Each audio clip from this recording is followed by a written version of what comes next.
Exercice 10, page 109.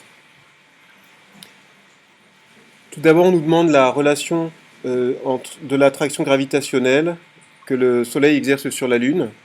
Nous savons qu'elle vaudra G, la constante universelle de gravitation, fois la masse du Soleil fois la masse de la Lune divisée par la distance entre le Soleil et la Lune au carré, soit G fois ms fois ml divisé par dsl au carré. L'application numérique qui suit au deuxièmement est que la force du Soleil sur la Lune vaut 6,67 10 11 la constante universelle de gravitation, fois 2,0 10 puissance 30 la masse du Soleil, fois 7,35 10 puissance 22 la masse de la Lune, divisé par 1,5 10 puissance 11 le tout au carré, c'est-à-dire la distance au carré. Et la valeur numérique à trouver est de 4,4 10 puissance 20 newtons, résultat donné avec deux chiffres significatifs, puisque la distance est donnée avec deux chiffres significatifs seulement.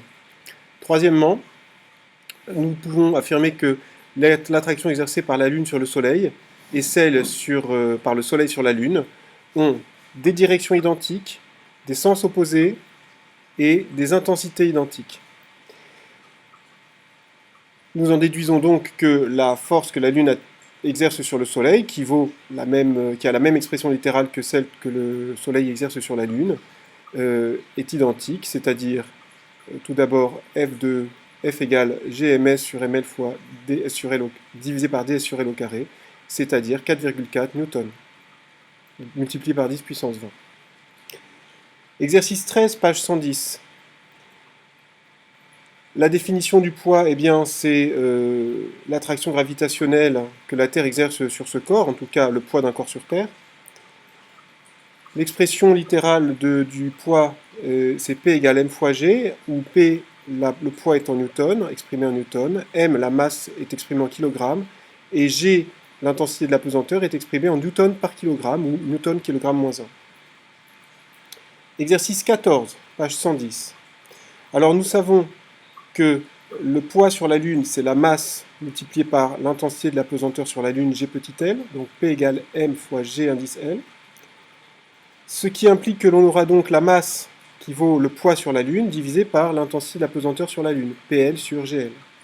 C'est-à-dire l'application numérique 34,7 sur 1,62, soit de 21,4 kg. Nous savons que sur Terre, le poids sur Terre sera m fois gt, et donc le poids sur Terre vaudra 21,4 fois 9,81, 21,4 étant la masse et 9,81 l'intensité de la pesanteur sur Terre, et cela donnera 210 newtons. Le résultat est à donner avec trois chiffres significatifs, celui-ci comme le précédent, puisqu'à chaque fois, toutes les données possédaient trois chiffres significatifs.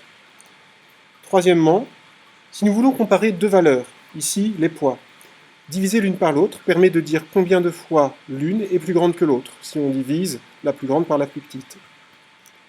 Ici, nous avons PT sur PL qui vaut 6,05 et nous pouvons affirmer que le poids sur Terre est 6 fois plus grand que celui sur la Lune.